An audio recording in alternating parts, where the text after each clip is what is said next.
안녕하세요. 건강에 관한 이야기 하나하나 풀어보는 정의안의 건강 톡톡. 한의사 정의안입니다. 자율신경 실조증은요, 이 자율신경계와 관련된 교감, 부교감 신경계 이상으로 발생하는 증후군입니다. 그리고 이 증상의 범위가 워낙 넓어서 내분비계, 심혈관계, 호흡기계, 소화기계, 비뇨생식기계, 또 체온조절계, 통증조절계 같은 신체의 광범위한 기능을 총망라하기 때문에 이 진단도 어렵고 치료도 쉽지 않습니다. 자, 오늘은 이 자율신경 실조증 제대로 치료한다는 것이 뭔지에 대한 이야기입니다. 나무를 볼 것이 아니라 숲을 봐야 한다.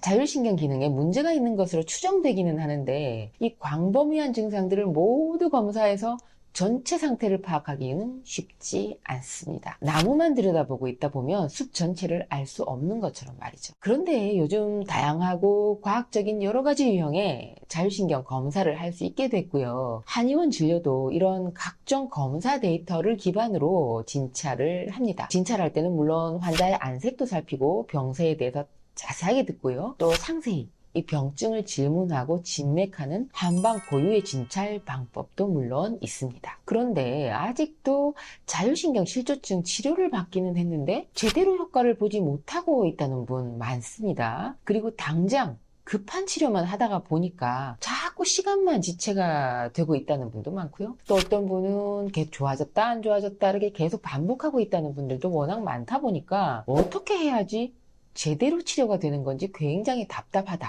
결국은 치료가 안 되는 거 아닌가 이렇게 생각을 한다는 분들이 많더라고요. 자율신경 실조 치료를요, 장기간 하게 되는 경우는 이걸 당장 증상 개선에만 목적을 두고 증상 하나하나만 조절하는 이 대증 치료하면서 그냥 시간 보내는 경우가 가장 많습니다. 워낙 증상들이 많아서 뭐 어느 거 하나 가벼운 것이 없죠. 환자 입장에서는 정말 하나하나 즉시 즉각 증상을 없애고 싶은 마음이 사실이죠. 그러다 보니까 수면 유도제, 수면제, 신경 안정제, 진통제, 소화제, 정장제 이런 약물들 또는 주사제 이런 것들 여러 가지로 복용하고 주사 맞으면서 버티게 되는데요. 이렇게 조절하다 보면 나중에는 이런 약이나 주사의 효능을 제대로 발휘하지 못하게 되고요. 결국은 더 실망스럽죠. 그래서 이 대증 치료에 치중하느라고 소모한 시간을 되돌릴 수는 없다는 거죠. 그렇다고 원인 치료만 하는 것도 답은 아닙니다. 지금 당장 밥을 못 먹겠고, 밤에 잠을 못 자는 날이 너무 많아지고, 어지러워서 앉아있지도 못하고, 가슴에 이렇게 열이 쌓여가지고 숨도 못 쉬는데, 이 환자에게 그냥 원인 치료 중이니까 몸이 회복되는데 시간이 많이 걸리니, 몸을 괴롭히고 있는 이런 증상들을 원인 치료 될 때까지 그냥 참고만 지내라고 할 수는 없잖아요. 당장 힘든 증상들이 전혀 해결되지 않은 채로 그냥 시간이 흐르면 환자들은 우울하고 불안하고 긴장되고 그래서 치료를 쉽게 포기하게 됩니다. 원인 치료에 치중하는 것이 원칙적으로 맞기는 한데요. 치료를 단계적으로 밟아서 점점 호전 반응이 오게 하기 위해서는 근본적인 원인 치료와 함께 당장 증상 완화시켜 줄 수 있는 대증 치료 동시에 진행하는 경우가 많은 것도 그런 이유입니다. 대증 치료, 원인 치료 이런 거 상관없이 어떻게든 치료가 잘 되고 빠른 효과를 보기 위해서는요.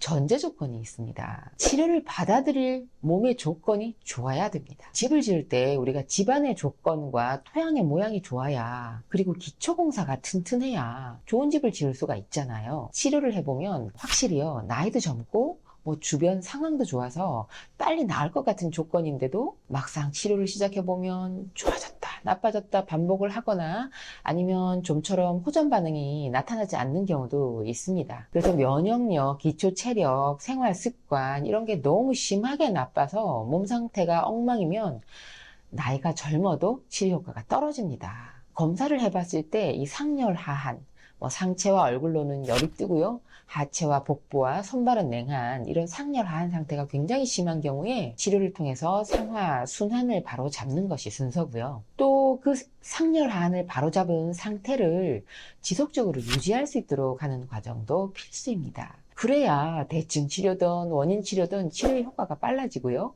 치료 효과가 오래 유지될 수가 있는 거죠.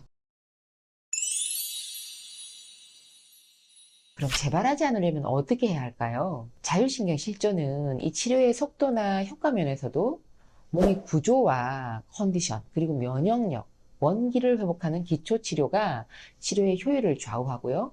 또 재발도 예방할 수 있는 방법입니다. 특히 이 배우자나 가족과의 갈등으로 인한 이 스트레스로 유발된 자율신경 실조는 치료가 끝난 뒤에도 이 상황이 바뀔 수가 없는 경우잖아요. 이런 경우는 이 치료 과정을 통해서 회복된 신체의 이 수승 화강 상태를 잘 유지하는 것이 중요합니다. 자율신경 실조가 재발되는 것은 수승 화강 상태가 다시 무너졌을 때 발생하기 때문이죠. 그래서 저는 이 치료를 완전히 마무리한 환자라 하더라도 일정 간격을 두고 정기 검진을 위해 진찰 받으러 오게 하고 있습니다. 몸의 상태를 잘 유지하고 있는지 여부를 확인하기 위해서인데요. 환자 입장에서는 이렇게 정기 점검을 주기적으로 받으면서 본인의 몸과 마음을 그리고 또 정신을 다시 한번 돌아볼 수 있는 계기가 되어서 좋고요.